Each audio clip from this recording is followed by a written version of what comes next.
Hello everyone, आप सभी का बहुत बहुत स्वागत है जीटी डिफेंस एकेडमी के इस ऑनलाइन प्लेटफॉर्म पे, जहां पर हम आने वाले आपके अग्निवीर एग्जामिनेशंस के लिए मैथ्स और साइंस के जो भी टॉपिक्स हैं और साथ ही साथ जो जीके के टॉपिक्स आपके हैं वो सारे कवर कर रहे हैं। तो मैं आपको यहां पर पढ़ा रहा हूं साइंस के जो भी टॉपिक्स हैं, और इसमें हमने अभी तक एटम्स एंड मॉलिक्यूल्स, जो परमाणु एवं अणु हैं, वो उससे रिलेटेड जो भी टॉपिक्स थे वो हमने यहाँ पर कवर कर लिए हैं।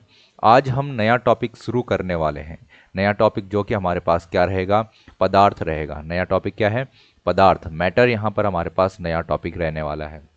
आप लोगों को कोई भी डाउट होते हैं, आप लोगों को अगर ऑफलाइन क्लासेस ज्वाइन करनी है, आप लोगों को अपने एग्ज़ाम से रिलेटेड कोई भी अगर क्वेरी है, तो आप नीचे जो स्क्रीन पे नंबर चल रहा है उस नंबर पे कांटेक्ट कर सकते हैं और ज़्यादा जानकारी इस एग्ज़ाम से रिलेटेड और जो कोर्सेज हैं उससे रिलेटेड यहाँ पर ले सकते हैं। चलिए, आज का टॉपिक जो है हमारे पास मैटर, उसको शुरू कर लेते हैं। मैटर यानी कि पदार्थ की जब हम बात करते हैं तो पदार्थ होता क्या है, इसके बारे में थोड़ा सा समझने की कोशिश करते हैं। तो हम बात करेंगे दुनिया में कोई भी चीज़, यानी कि एनीथिंग। दुनिया में कोई भी चीज़ जिसके पास क्या होता है, anything having mass, anything having and mass and volume. कोई भी चीज़, ठीक है, कोई भी वस्तु जिसका क्या होता है, द्रव्यमान होता है, जिसका क्या होता है, द्रव्यमान होता है, और साथ ही साथ वो कुछ स्थान भी घेरती है। और स्थान घेरने को क्या बोलते हैं, यानी कि उसका कुछ क्या होता है, आयतन होता है। क्या ये बात समझ रहे हैं हम? दुनिया में कोई भी चीज़ दिख जाए जिसका कुछ द्रव्यमान होता है, मास होता है, और वो कोई ना कोई स्थान भी घेरती है, यानी कि उसका क्या होता है, वॉल्यूम, आयतन भी होता है, तो हम कहेंगे कि वो क्या है, वही हमारे पास पदार्थ है। आई होप ये बात समझ रहे होंगे। तो पदार्थ यानी कि क्या, कोई भी वस्तु जिसका क्या होता है, कुछ द्रव्यमान होता है और वो स्थान घेरती है, यानी कि क्या, उसका कुछ आयतन होता है। Anything having mass and volume, उसको क्या कहेंगे, मैटर कहने वाले हैं। अब क्वेश्चन ये नहीं पूछा जाता कि मैटर क्या होता है। क्वेश्चन कहाँ से आते हैं, क्वेश्चन आते हैं आपके पास फिजिकल स्टेट्स ऑफ मैटर से, पदार्थ की भौतिक अवस्थाओं से प्रश्न पूछे जाते हैं। सबसे पहला क्वेश्चन, क्वेश्चन नंबर 1, पदार्थ की कितनी भौतिक अवस्थाएं होती हैं? तो आप लोगों ने सुना होगा पदार्थ की 3 भौतिक अवस्थाओं के बारे में। किस किस के बारे में आपने सुना होगा, यहाँ पर सॉलिड के बारे में आपने सुना होगा कि पहली स्टेट क्या होती है, ठोस अवस्था होती है। आपने सुना होगा लिक्विड स्टेट के बारे में, द्रव अवस्था के बारे में। आपने सुना होगा यहाँ पर गैसियस स्टेट यानी कि गैसीय अवस्था के बारे में। तो 3 अवस्थाएं तो नॉर्मली हमारे पास देखने को हमें डेली लाइफ में मिल जाती हैं। बट जब बात करते हैं यहाँ पर 2 और भौतिक अवस्थाएं होती हैं, यानी कि पदार्थ की फिजिकल स्टेट बात करें मैटर की, कितनी होती है, तो 3+2। आपको ध्यान रखना है 5 भौतिक अवस्थाएं होती हैं, 5 फिजिकल स्टेट्स होती हैं। पहला हमने क्या ध्यान रखना है, पहला है सॉलिड। पहला क्या होता है, सॉलिड होता है, जिसको हम क्या कहते हैं, ठोस कहते हैं। दूसरी भौतिक अवस्था की बात करें, दूसरा क्या होता है, लिक्विड होता है। दूसरा क्या होता है, लिक्विड होता है। लिक्विड यानी कि द्रव अवस्था, क्या होती है, द्रव अवस्था होती है। थर्ड स्टेट ऑफ मैटर क्या होता है, थर्ड इज गैसियस स्टेट, यानी कि गैस होती है। तीसरी पदार्थ की भौतिक अवस्था कौन सी है, गैस है। 3 तो नॉर्मली डेली लाइफ में हमें देखने को मिल जाते हैं। चौथा क्या होता है, चौथा यहाँ पर होता है प्लाज्मा। चौथा क्या होता है, प्लाज्मा होता है। चौथा क्या होता है, प्लाज्मा यहाँ पर होता है, ठीक है। और पांचवी भौतिक अवस्था कौन सी होती है, तो पांचवी होती है बोस आइंस्टीन कंडेंसेट। ध्यान रखेंगे, बी से यहाँ पर क्या हो जाएगा, बोस, ई से आइंस्टीन, सी से क्या हो जाएगा, कंडेंसेट, तो BEC। ये 5 भौतिक अवस्थाएं हैं, 5 फिजिकल स्टेट्स ऑफ मैटर होती हैं, जिसमें से नॉर्मली जो हमें पढ़नी होती है डिटेल में वो है ठोस अवस्था, द्रव अवस्था और गैसीय अवस्था। क्या इतनी बात समझ रहे हैं? बट पूछ लिया जाए कितने स्टेट्स ऑफ मैटर होती हैं, तो आपने बताना है 5 स्टेट्स ऑफ मैटर होती है। डिटेल में कितना पढ़ना हमने, डिटेल में हमने फर्स्ट, सेकेंड और थर्ड वाले को ही पढ़ना है। क्या इतनी बात आप लोग समझ रहे हैं? क्वेश्चन कहां से बनने वाला है, सॉलिड, लिक्विड और गैस से यहां पर आपके पास एग्जाम में क्वेश्चन बनने वाला है। चलिए आगे बढ़ते हैं। अब क्वेश्चन यहाँ पर सॉलिड लिक्विड गैस से कैसे बनता है, तो उसकी प्रॉपर्टीज से क्वेश्चन बनता है। किससे बनता है? उसकी प्रॉपर्टीज से क्वेश्चन बनता है। यानी कि बात करें प्रॉपर्टीज की, उसके गुण धर्म से यहाँ पर क्वेश्चन पूछा जाता है। ठीक है, गुण धर्म से क्वेश्चन पूछा जाता है। तो गुण धर्म कौन कौन से हैं उनके बारे में समझते हैं। सबसे पहला यहाँ पर आपको ध्यान रखना है अंतर आणविक दूरी के बारे में। सबसे पहले क्या ध्यान रखना है? अंतर आणविक दूरी। चलिए, अगर मैं यहाँ पर आपको कहूँ कि जैसे कोई भी मैटर जो है वो किससे बना होता है, तो वो पार्टिकल से। देखो ये क्या है, इसके पार्टिकल्स दिख रहे होंगे तुम्हें। यहाँ पर किससे बना होता है? पार्टिकल से मिलकर बना होता है। ठीक है, तो यहाँ पर क्या होता है, सॉलिड में ये पार्टिकल्स क्या होते हैं? बहुत ज्यादा पास पास है। सॉलिड के पार्टिकल्स क्या है? बहुत ज्यादा पास पास है। जबकि तुमको मैं बताऊं तो यहाँ पर लिक्विड में देखो, लिक्विड में ये बहुत दूर है, ये पार्टिकल्स क्या है? बहुत ज्यादा दूर है। जबकि लिक्विड में, यानी कि सॉलिड में सबसे पास है। गैस में क्या है? गैस में सबसे दूर देखने को मिल रहे हैं। और लिक्विड में क्या होता है? सॉलिड और गैस के कंपैरिजन में, यानी कि ठोस और गैस के कंपैरिजन में लिक्विड में ये थोड़े क्या होते हैं? यहाँ पर मीडियम। तो मैं कह सकता हूं कि सॉलिड में ये पार्टिकल सबसे ज्यादा पास पास होंगे, गैस में ये पार्टिकल सबसे ज्यादा दूर होंगे, और लिक्विड में क्या होगा?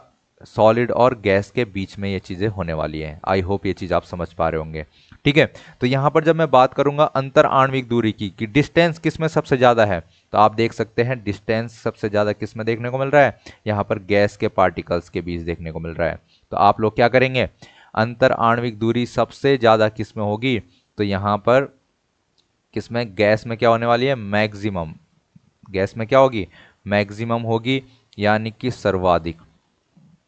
कितना आने वाला है? सर्वाधिक। सबसे ज्यादा किस में देखने को मिलेगा? गैस में देखने को मिलेगा। बात करें ठोस में तो सबसे कम। सबसे कम किस में होने वाला है? मिनिमम किस में रहेगा? तो सबसे कम रहेगा। न्यूनतम किस में रहेगा? तो ठोस में रहेगा।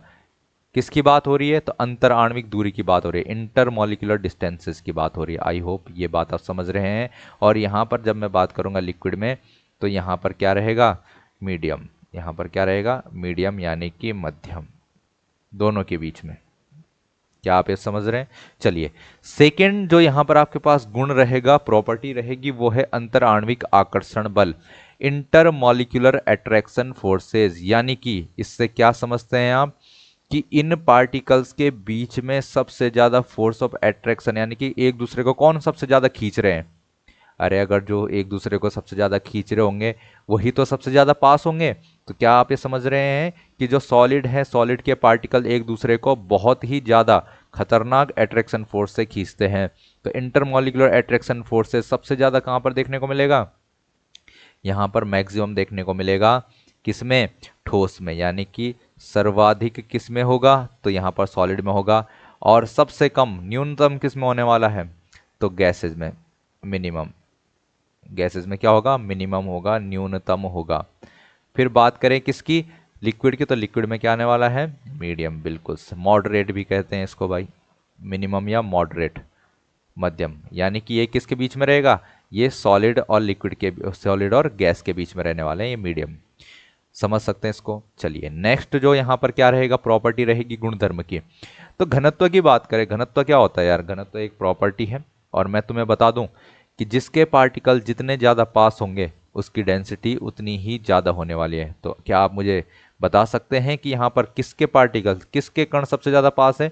तो ठोस के कण सबसे ज्यादा पास है।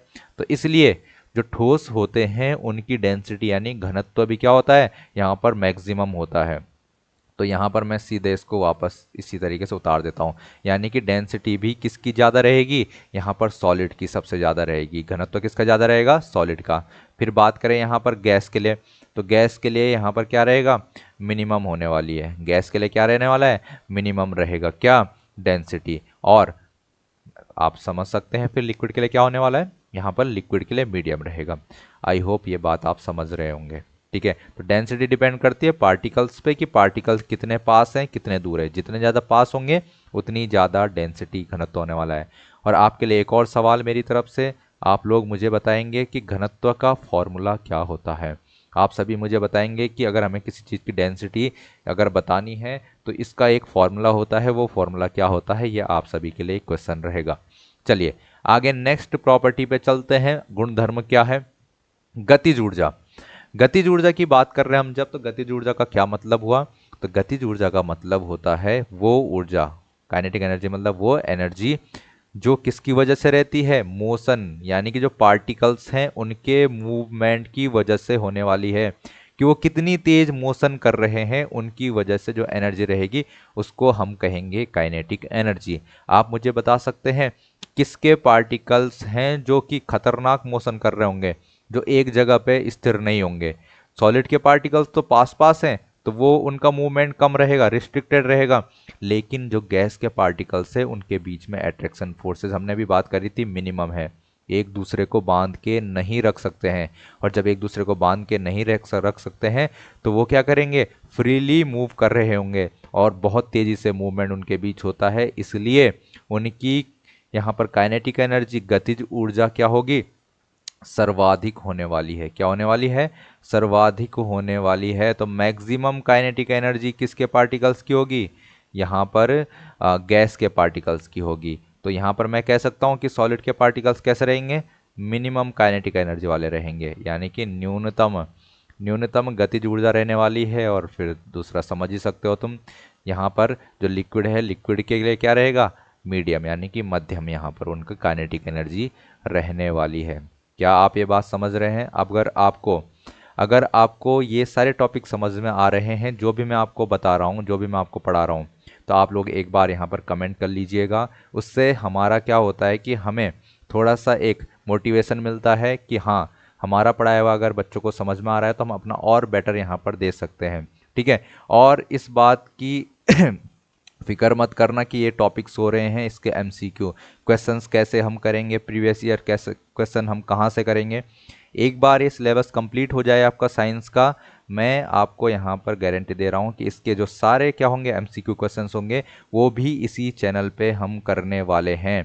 तो एक बार जो साइंस का पूरा सिलेबस है अगर वो कवर हो जाता है तो उसके बाद मैं MCQ question, previous year question सारे के सारे इसी चैनल पे आपको प्रोवाइड करवाने वाला हूँ। ठीक है? तो चलिए आगे बढ़ते हैं। ये तो हमने चार प्रॉपर्टीज यहाँ पर पढ़ ली हैं, चार गुणधर्म हमने पढ़ लिए हैं। नेक्स्ट यहाँ पर देखते हैं, आकार की बात करते हैं कि अगर हम देखें कि जो सॉलिड होते हैं उनका शेप कैसा होता है, क्या उनका शेप फिक्स है या फिर उनका जो शेप है वो फिक्स नहीं है। तो अगर मैं आपको कहूँ जो ईंट बनी हुई है, तो ईंट एक फिक्स आकार की बना रखी है हमने, ठीक है ना? तो उसको उठा के अगर तुम दूसरी जगह रख दोगे तो क्या उसका शेप चेंज हो जाएगा? तो आप कहेंगे सर बिल्कुल नहीं। तो यहाँ पर इसका शेप कैसे रहने वाला है? तो यहाँ पर शेप हो जाएगा फिक्स, यानी कि निश्चित आकार होता है। किसका? ठोसों का आकार निश्चित होता है। यही बात अगर मैं आपको लिक्विड के लिए कहूँ कि मैं बोलूँ भाई जरा एक एक लोटा पानी लेके आ जा, तो क्या तुम मुझे बताओगे कि हमने वो पानी कहाँ से लिया है? किसी बाल्टी वगैरह से हमने, किसी या गागर से हमने उठाया होगा उस पानी को। तो उस टाइम उसका शेप गागर में था तो गागर में अलग तरीके का शेप था। अभी हम लोटे में पानी उठा के लाए या बोतल में पानी उठा के लाए तो अभी उसने बोतल का शेप ले लिया या लोटे का शेप ले लिया।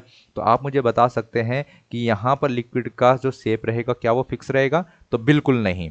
तो यहाँ पर क्या नहीं होने वाला? नॉट फिक्स, यानी कि यहाँ पर जो लिक्विड है उसका आकार अनिश्चित होगा। आकार कैसा रहने वाला है? अनिश्चित रहने वाला है। और सेम बात यहाँ पर गैस के लिए होती है। गैस अगर कमरे में है तो कमरे के आकार का है, गैस गुब्बारे के अंदर भर दिया तो गुब्बारे का आकार ले लेगा। तो आप समझ सकते हैं कि गैस कैसी होती है? नॉट फिक्स, यानी कि उसका आकार यहाँ पर अनिश्चित होता है। आई होप ये वाला पॉइंट भी आपको समझ में आया होगा। अगले पॉइंट की ओर बढ़ते हैं। यहाँ पर पॉइंट नंबर 6 जो गुणधर्म छठवां है, आयतन की बात करते हैं। और सबसे ज़्यादा लोग यहीं पर कंफ्यूज होते हैं। क्या होते हैं? सबसे ज़्यादा लोग यहीं कंफ्यूज होते हैं। मुझे बताओ जो सॉलिड है क्या उसका जो वॉल्यूम है वो फिक्स रहेगा? तो सब बोलते हैं यस सर, इसका वॉल्यूम क्या होता है? फिक्स होता है, निश्चित होता है। ठीक है? फिर मैं क्वेश्चन पूछता हूं कि यहां पर जो लिक्विड है क्या उसका वॉल्यूम फिक्स होता है? तो सभी बोलते हैं, आधे लोग 50% लोगों के दिमाग में आ रहा होगा कि नॉट फिक्स। आयतन कहाँ फिक्स होता है यार, वॉल्यूम फिक्स कहाँ होता है? सबके दिमाग में ये बात आ रही होती है। लेकिन इसका हमेशा आइडिया इस चीज़ से लगाना कि अगर आप मार्केट से 1 लीटर दूध खरीद के आए हैं ठीक है, तो घर आके वो 1 लीटर कम नहीं हो जाएगा या ज़्यादा नहीं हो जाएगा, वो 1 लीटर ही रहने वाला है। यानी कि यहाँ पर जो लिक्विड है, लिक्विड का वॉल्यूम भी क्या होता है, लिक्विड का वॉल्यूम भी क्या होता है, फिक्स होता है। तो काफ़ी लोगों का, जितने लोगों मैंने पढ़ाया आज तक, उसमें से 50% का जवाब हमेशा इसमें नॉट फिक्स आता है। तो भाई ध्यान रख लेना क्या है यहाँ पर ये फिक्स रहने वाला है, निश्चित रहने वाला है। तो लिक्विड का जो वॉल्यूम होता है फिक्स होता है, स्टार मार्क कर लेना। आज के बाद जिस भी टॉपिक को आप गलत समझते थे या उससे पहले आप वहाँ पर उसको अटेम्प्ट नहीं कर पाते थे, तो उसको आपने स्टार मार्क कर लेना। जो भी नई चीज़ पता चलती है या जिस चीज़ को आप गलत अटेम्प्ट करते थे, उन सभी जगहों पर स्टार मार्क कर लेना, ताकि आने वाले किसी भी चीज़ में आपको क्या ना हो, यहाँ पर ये गलत ना हो। ठीक है, आगे बढ़ते हैं। चलिए, गैस का तो अब वॉल्यूम फिक्स नहीं होता। गैस का तुमने अगर क्या क्या गुब्बारे के अंदर भरा तो वॉल्यूम कम, गुब्बारे से छोड़ दिया तो पूरे कमरे में फैल जाएगा, वॉल्यूम बढ़ जाएगा। तो हम कह सकते हैं कि यहाँ पर क्या रहेगा, नॉट फिक्स रहेगा, अनिश्चित वॉल्यूम रहेगा, अनिश्चित आयतन रहने वाला है। आई थिंक ये बात भी आपको समझ में आई होगी। नेक्स्ट जो यहाँ पर क्या आता है, प्रॉपर्टी आती है, वो है गुणधर्म। संपीड्यता, कंप्रेसिबिलिटी, यानी कि अगर हम उस पर प्रेशर अप्लाई करें तो प्रेशर अप्लाई करने से क्या वो कंप्रेस हो जाता है, क्या उसको संपीड़ित किया जा सकता है। तो मुझे बताओ, यहाँ पर सॉलिड्स को क्या हम और कंप्रेस कर सकते हैं? तो नो, इनको कंप्रेस नहीं किया जा सकता। सॉलिड के पार्टिकल्स यार पहले ही पास पास है, उनको कैसे हम और पास ले जाएं। अगर हम बात करें यहाँ पर लिक्विड के लिए, तो लिक्विड के लिए भी भाई नेग्लिजिबल, नेग्लिजिबल यानी कि कंप्रेस करने की कोशिश कर रहे हैं तो ज़्यादा फर्क नहीं पड़ता है, ठीक है ना। नगण्य, नगण्य कहते हैं नेग्लिजिबल को, ज़्यादा हम कंप्रेस नहीं कर सकते हैं भाई लिक्विड को भी, ठीक है। यस, और कंप्रेसिबिलिटी की प्रॉपर्टी किस पे पाई जाती है, यहाँ पर पाई जाती है गैसेज में। गैसेज को क्या किया जा सकता है, कंप्रेस किया जा सकता है। यस, तो क्वेश्चन क्या आएगा आपके एग्जाम में, पूछा जाएगा कि निम्नलिखित में से किसे संपीड़ित किया जा सकता है, इनमें से किसको कंप्रेस किया जा सकता है, तो आप बताएंगे गैस को कंप्रेस किया जा सकता है। कंप्रेसिबिलिटी किसकी प्रॉपर्टी है, तो गैस की प्रॉपर्टी है। तो हमने कितनी प्रॉपर्टीज पढ़ी, हमने यहाँ पर पढ़ा इंटरमॉलिक्यूलर डिस्टेंस, अंतराण्विक दूरी, हमने पढ़ा अंतराण्विक आकर्षण बल, इंटरमॉलिक्यूलर अट्रैक्शन फोर्सेज, हमने पढ़ा डेंसिटी, हमने पढ़ी काइनेटिक एनर्जी, उसके बाद हमने यहाँ पर पढ़ा आकार, उसके बाद हमने पढ़ा आयतन, और आखिरी प्रॉपर्टी हमने पढ़ी संपीड्यता, कंप्रेसिबिलिटी। अब देखो एग्जाम में एक और क्वेश्चन पूछा जाता है, एग्जाम में पूछता है वो कि निम्नलिखित में से किसके कण मुक्त अवस्था में होते हैं। मुक्त अवस्था में यानी कि फ्री स्टेट में किसके पार्टिकल्स होते हैं, किसके पार्टिकल्स क्या होते हैं, फ्री स्टेट, फ्री स्टेट मुक्त अवस्था में किसके कण पाए जाते हैं। तो आप लोगों ने ध्यान रखना है कि जो गैस के पार्टिकल्स होते हैं, हमने बात करी कि गैस के पार्टिकल्स के बीच में अंतराण्विक आकर्षण बल क्या है, बिल्कुल कम है, न्यूनतम है, ठीक है। जब अगर ये न्यूनतम है तो आकर्षण बल लग नहीं रहा इनके बीच में, और जब आकर्षण बल लग नहीं रहा तो ये क्या रहते हैं, फ्री रहते हैं, मुक्त रहते हैं। आई थिंक ये कॉन्सेप्ट आपको समझ में आया होगा।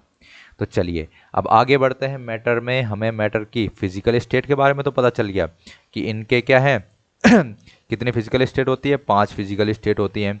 3 इंपॉर्टेंट, सॉलिड, लिक्विड, गैस, उनके भी हमने कैरेक्टरिस्टिक प्रॉपर्टीज देखनी थी, 7 प्रॉपर्टी पढ़ी, अच्छे से आपने इसको यहाँ पर देखा। आगे बढ़ते हैं, अब इनके बारे में क्या आता है, इनके बारे में क्या पूछा जाता है। तो यहाँ पर इन भौतिक अवस्थाओं का एक दूसरे में रूपांतरण पूछा जाता है, इन प्रक्रियाओं का नाम पूछा जाता है जो ठोस है, सॉलिड है, इसको अगर हम लिक्विड में कन्वर्ट करते हैं, द्रव में कन्वर्ट करते हैं, तो इस प्रक्रिया को, इस प्रोसेस को क्या कहा जाता है। तो इन सभी फिजिकल स्टेट का एक दूसरे में रूपांतरण, और इस टॉपिक को भी आप स्टार मार्क कर लेंगे। वैसे तो जो भी चीज़ें मैं आपको पढ़ा रहा हूँ वो सारे के सारे इंपॉर्टेंट हैं आपके एग्जाम के पॉइंट ऑफ व्यू से, आपने कोई भी टॉपिक छोड़ के नहीं जाना है। सारे जितने भी टॉपिक पढ़ाए जा रहे हैं सब इंपॉर्टेंट है, स्पेशली आपके एग्जामिनेशन को देखते हुए ही पढ़ाए जा रहे हैं। बात करते हैं चलो इन प्रोसेस की, क्या इनको कहा जाता है। तो अगर मैं कहूँ जो सॉलिड है, ठोस है, उसको कन्वर्ट करना है किस में, लिक्विड में, द्रव में कन्वर्ट करना है, इस प्रक्रिया को क्या कहते हैं, तो आप ध्यान रखेंगे इस प्रक्रिया को संगलन कहते हैं। क्या कहते हैं भाई? संगलन कहते हैं, मेल्टिंग कहते हैं। क्या कहते हैं? मेल्टिंग इस प्रक्रिया को कहा जाता है।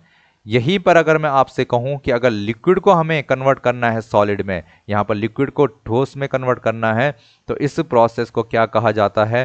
तो इस प्रोसेस को कहा जाता है फ्रीजिंग। क्या कहा जाता है भाई? फ्रीजिंग कहा जाता है। फ्रीजिंग यानी कि जमना इसको कहा जाता है। और इस प्रोसेस का एक और नाम आपको ध्यान रखना है, इसको कहा जाता है सॉलिडिफिकेशन। क्या कहा जाता है? सॉलिडिफिकेशन कहा जाता है। सॉलिडिफिकेशन यानी कि ठोसीकरण कहा जाता है। क्या कहा जाता है?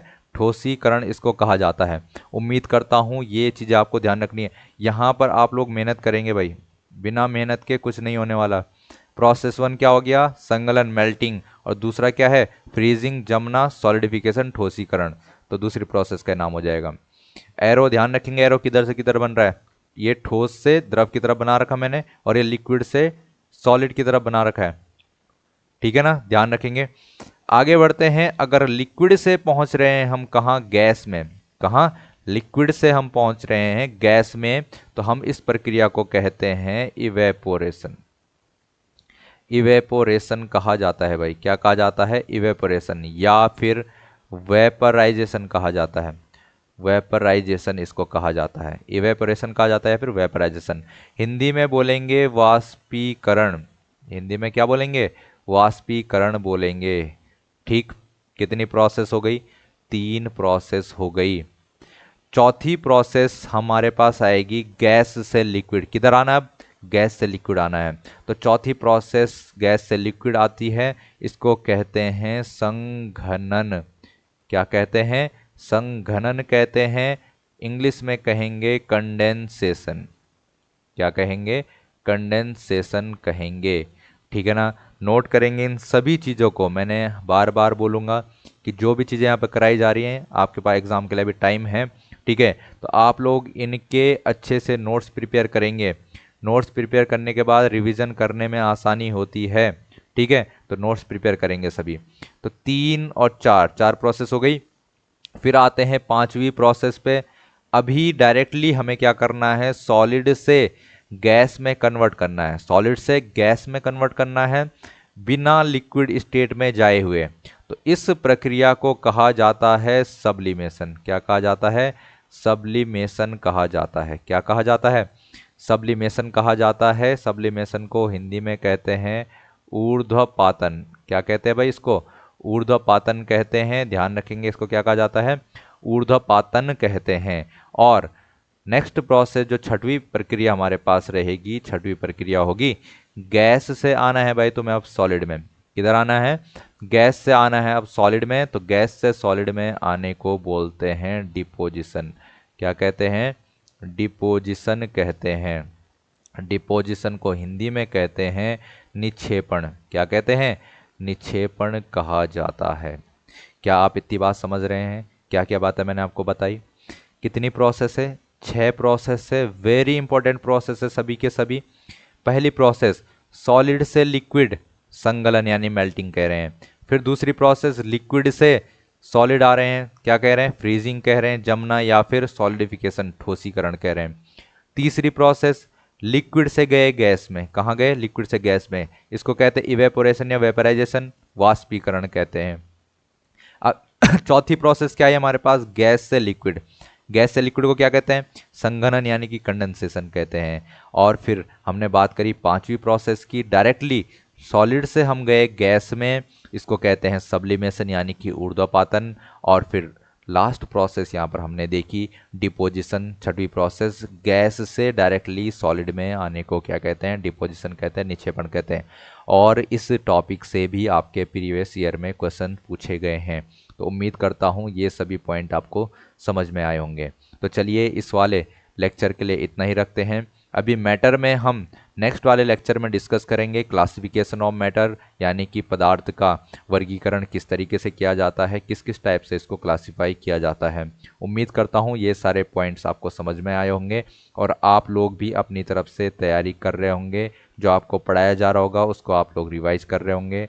तो मिलते हैं फिर नेक्स्ट लेक्चर में, तब तक के लिए आप लोग पढ़ते रहिए।